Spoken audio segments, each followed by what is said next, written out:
പണ്ടൊക്കെ എയർപോർട്ടിൽ അത്തായ വിളിക്കാൻ പോകുന്നതും വലിയ ബന്ധുക്കളൊക്കെ ഗൾഫിൽ നിന്ന് വരുമ്പം വിളിക്കാൻ പോകുന്നതെന്നൊക്കെ പറഞ്ഞൊരു കൗതുകമായിരുന്നു. 2 ദിവസം മുമ്പേ തുണിയൊക്കെ എടുത്ത് വെച്ചിരിക്കും, എയർപോർട്ടിൽ പോകണം എന്നൊക്കെ.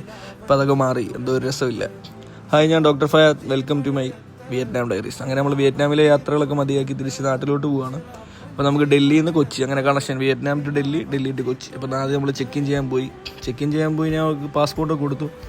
നല്ലപോലെ ചിരിച്ച് കളിച്ച് ഞാൻ നോക്കിയപ്പോൾ എനിക്ക് ബോർഡിംഗ് പാസ്സൊക്കെ തന്നത്. ഞാൻ നോക്കി വേറെ ഏതോ ഒരുത്തൻ്റെ ബോർഡിംഗ് പാസ്, ഏതോ ഒരു ഹിന്ദിക്കാരൻ.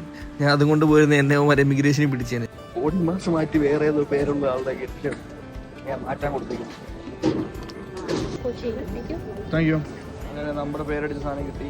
അങ്ങനെ ബോർഡിംഗ് പാസ് മേടിച്ചിട്ട് ഞാൻ നേരെ എമിഗ്രേഷനിലോട്ട് പോയി. എമിഗ്രേഷൻ ഉണ്ടല്ലോ ഇവിടെ, ഏത് രാജ്യത്ത് പോയാലും എമിഗ്രേഷൻ കഴിഞ്ഞിട്ടേ അവർ നമ്മളെ അങ്ങോട്ട് ഇറക്കത്തുള്ളൂ, തിരിച്ച് കയറ്റത്തുള്ളൂ. നമ്മുടെ ഗേറ്റിൻ്റെ ഫ്രണ്ടിൽ പോയി വെയിറ്റ് ചെയ്യാൻ വേണ്ടി പോവാണ്. അങ്ങനെ എയർ ഇന്ത്യയുടെ ആൾക്കാരൊക്കെ അവിടെ നിൽക്കുന്നുണ്ട്.